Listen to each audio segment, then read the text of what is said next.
नमस्कार दोस्तों, चलिए जानते हैं झारखंड की 50 फटाफट बड़ी खबरों को सिर्फ 10 मिनट में। लेकिन उससे पहले आप यह वीडियो किस जगह से देख रहे हैं हमें कमेंट में जरूर बताएं।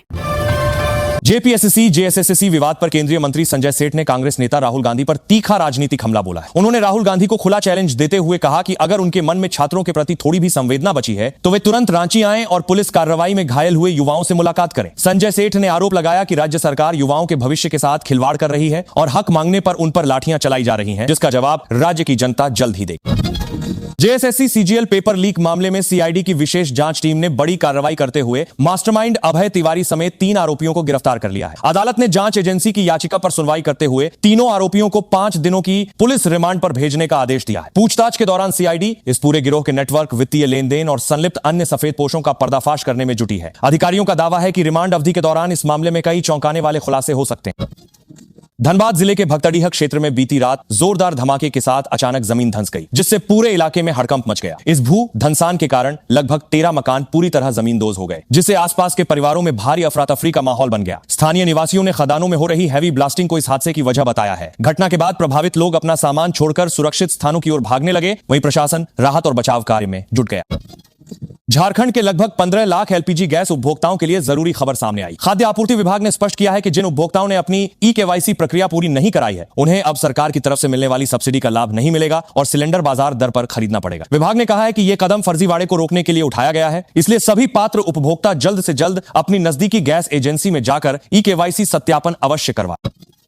धनबाद के जामाड़ी मौजा में स्थित 141 एकड़ जमीन पर खनन रोकने की झारखंड सरकार की उम्मीदों को सुप्रीम कोर्ट से बड़ा झटका लगा है। शीर्ष अदालत ने बीसीसीएल द्वारा की जा रही माइनिंग पर रोक लगाने से जुड़ी राज्य सरकार की याचिका को खारिज कर दिया है। इससे पहले हाईकोर्ट ने भी इस मामले में बीसीसीएल के पक्ष में फैसला सुनाया था। सुप्रीम कोर्ट के इस निर्णय से इलाके में कोयला खनन का रास्ता पूरी तरह साफ हो गया है, जिससे खनन गतिविधियों में तेजी आने की संभावना है।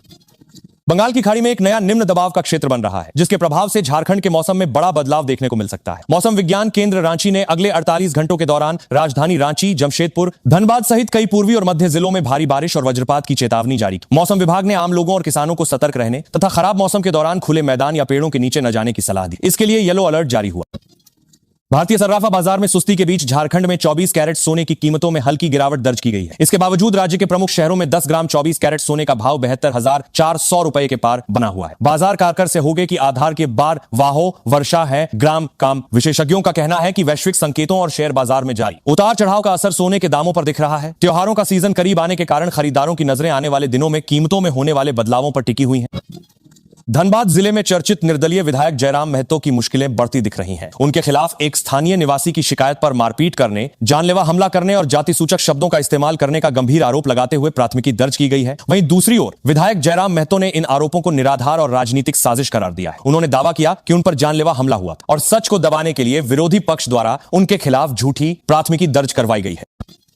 रांची नगर निगम ने शहर में बिना म्युनिसिपल ट्रेड लाइसेंस के अवैध रूप से संचालित हो रहे 20 कोचिंग संस्थानों के खिलाफ सख्त रुख अपनाया। जांच अभियान के दौरान नियमों का उल्लंघन पाए जाने पर निगम प्रशासन ने इन सभी संस्थानों को 3 दिन का रात जान दी जाए अल्टीमेटम दिया। अधिकारियों ने चेतावनी दी है कि यदि निर्धारित अवधि के भीतर कागजात दुरुस्त कर लाइसेंस नहीं लिया गया तो कोचिंग परिसरों को सील कर दिया जाएगा। इस कार्रवाई से कोचिंग संचालकों के बीच हड़कंप मचा हुआ। केंद्रीय मंत्री संजय सेठ के तीखे बयानों पर सत्तारूढ़ झारखंड मुक्ति मोर्चा यानी झामुमो ने पलटवार करते हुए करारा जवाब दिया है। पार्टी प्रवक्ता ने कहा कि जेपीएससी और जेएसएससी से जुड़ा मामला वर्तमान में माननीय न्यायालय के समक्ष विचाराधीन है। ऐसे में इस पर गैर जिम्मेदाराना राजनीतिक बयानबाजी करना पूरी तरह अनुचित है। झामुमो ने आरोप लगाया कि विपक्षी दल छात्रों के कंधों पर बंदूक रखकर अपनी राजनीतिक रोटी सेकने की कोशिश कर रहे हैं, जबकि सरकार निष्पक्ष भर्ती और युवाओं के अधिकारों के प्रति पूरी तरह प्रतिबद्ध है। रांची सर्राफा बाजार में चांदी की कीमतों में जोरदार उछाल देखने को मिला है। स्थानीय बाजार में चांदी के भाव में 500 रुपए प्रति किलोग्राम की बढ़ोतरी दर्ज की गई, जिसके बाद 1 किलो चांदी की कीमत 86,500 रुपए के स्तर पर पहुंच गई। कारोबारियों का कहना है कि औद्योगिक मांग में तेजी और अंतर्राष्ट्रीय बाजार के रुख के कारण चांदी के दामों में यह तेजी आई है। अचानक बढ़े दामों से जेवर खरीदने की योजना बना रहे ग्राहकों की जेब पर अतिरिक्त बोझ पड़ना तय माना जा रहा है। रामगढ़ स्थित इस्पात संयंत्र में हुए दर्दनाक हादसे के 28 घंटे बाद प्रबंधन और पीड़ित परिजनों के बीच मुआवजे पर सहमति बन गई है। भीषण ब्लास्ट में जान गंवाने वाले तीनों इंजीनियरों के परिजनों को 31 लाख रुपए का आर्थिक मुआवजा और परिजनों के बीच लिखित समझौते के बाद परिजनों ने अपना विरोध प्रदर्शन समाप्त किया और शवों को पोस्टमार्टम के लिए भेजने पर राजी हुए। प्रशासन ने हादसे की उच्च स्तरीय जांच के आदेश दिए हैं। सुप्रीम कोर्ट से जेएसएससी सिपाही भर्ती परीक्षा के अभ्यर्थियों को बहुत बड़ी राहत मिली है। शीर्ष अदालत ने मामले की सुनवाई करते हुए राज्य सरकार और चयन आयोग को सख्त निर्देश दिया है कि सफल अभ्यर्थियों को 4 हफ्ते के भीतर नियुक्ति पत्र सौंपे जाएं। वर्षों से नियुक्ति का इंतजार कर रहे अभ्यर्थियों ने इस फैसले पर खुशी जताई। सुप्रीम कोर्ट के इस ऐतिहासिक आदेश के बाद गृह विभाग ने भर्ती प्रक्रिया के अंतिम चरणों को तेजी से पूरा करने की तैयारी शुरू कर दी है। भारतीय शेयर बाजार में हफ्ते के पहले कारोबारी दिन मिला जुल्ला असर देखने को मिला। सुस्ती के माहौल के बीच बॉम्बे स्टॉक एक्सचेंज का बेंचमार्क सूचकांक सेंसेक्स 77,540 के स्तर पर लगभग स्थिर बंद हुआ, जबकि नेशनल स्टॉक एक्सचेंज के निफ्टी में 20 अंकों की मामूली बढ़त दर्ज की गई। बाजार विशेषज्ञों के अनुसार मेटल और ऑटो सेक्टर के शेयरों में खरीदारी से बाजार को सहारा मिला। हालांकि विदेशी निवेशकों की बिकवाली और वैश्विक चिंताओं के कारण बाजार में बड़े उछाल की गुंजाइश सीमित रही।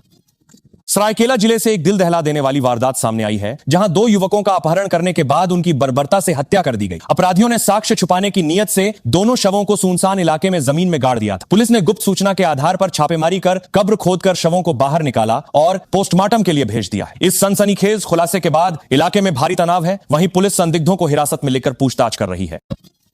रांची नगर निगम ने आम नागरिकों की सहूलियत के लिए एक बड़ा और जनहितकारी निर्णय लिया है। अब शहरवासियों को जन्म, मृत्यु प्रमाण पत्र, ट्रेड लाइसेंस और होल्डिंग टैक्स जैसे नागरिक कार्यों के लिए निगम मुख्यालय के चक्कर नहीं लगाने पड़ेंगे। नगर निगम प्रशासन ने फैसला किया है कि ये सभी जन सुविधाएं अब लोगों को उनके अपने मोहल्ले और वार्ड कार्यालयों में ही उपलब्ध कराई जाएंगी। इस नई व्यवस्था के लागू होने से समय की बचत होगी और लोगों को लंबी लाइनों से मुक्ति मिलेगी।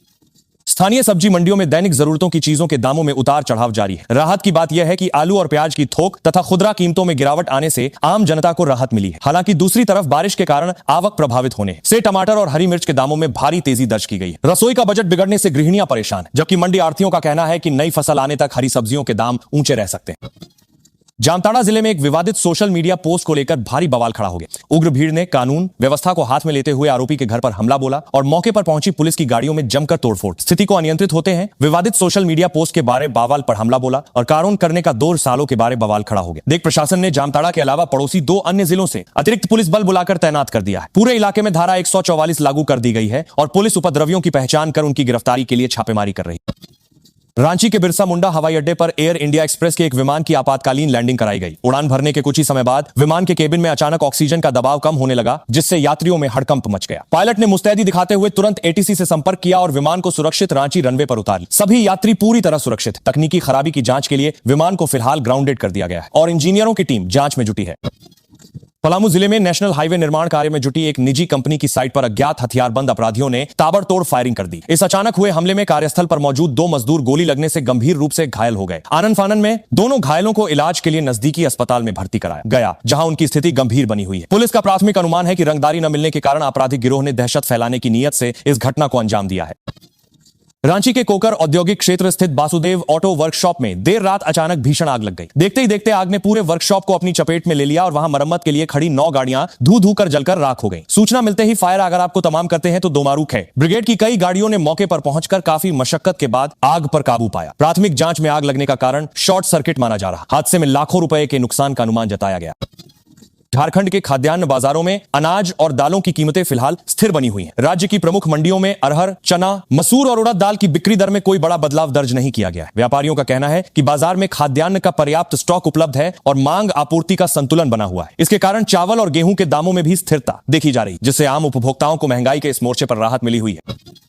कोडरमा जिला मुख्यालय स्थित एक प्रतिष्ठित मोबाइल दुकान का शटर तोड़कर अज्ञात चोरों ने लगभग 11 लाख रुपए मूल्य के महंगे स्मार्टफोन चोरी कर लिए। घटना को अंजाम देने के बाद भागते समय जल्दबाजी में चोरों के हाथ से छूटकर 8 कीमती हैंडसेट रास्ते में ही गिर गए, जिन्हें पुलिस ने बरामद कर लिया है। चोरी की यह पूरी वारदात दुकान में लगे सीसीटीवी कैमरे में कैद हो गई है। पुलिस फुटेज के आधार पर चोरों के हुलिये की पहचान कर उनकी गिरफ्तारी के लिए संभावित ठिकानों पर छापेमारी कर रही है।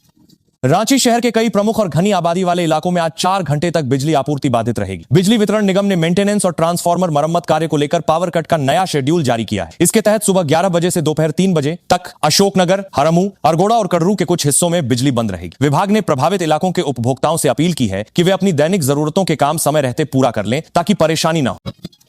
जेपीएससी जेएसएससी विवाद को लेकर सत्तारूढ़ झामुमो और विपक्षी भाजपा के बीच राजनीतिक टकराव चरम पर पहुंच गया है। 3 अलग अलग जिलों में मुख्यमंत्री का पुतला दहन करने, प्रदर्शन करने और उपद्रव फैलाने के आरोप में पुलिस ने लगभग 1000 अज्ञात लोगों पर प्राथमिकी दर्ज। भाजपा का कहना है कि सरकार दमनकारी नीति अपनाकर विपक्ष और छात्रों की आवाज बंद करना चाहती। वहीं झामुमो ने पलटवार करते हुए कहा कि यामुमो ने खास स्थान बासक दिया जाता है। प्रदर्शन की आड़ में हिंसा और अराजकता फैलाने की इजाजत किसी को नहीं दी जा सकती। झारखंड के शिक्षा विभाग ने एक नया और चौंकाने वाला निर्देश जारी करते हुए स्पष्ट किया है कि रक्षाबंधन के त्योहार के दिन भी राज्य के सभी सरकारी स्कूल पूर्ववत खुले रहेंगे। प्राथमिक एवं माध्यमिक शिक्षा निदेशालय द्वारा जारी आदेश में कहा गया है कि शैक्षणिक कैलेंडर और पाठन का शेड्यूल प्रभावित न हो, इसके लिए यह निर्णय लिया गया है। हालांकि शिक्षक संघों और अभिभावकों ने इस फैसले पर कड़ी आपत्ति जताई है और सरकार से रक्षाबंधन पर औपचारिक अवकाश घोषित करने की मांग। धनबाद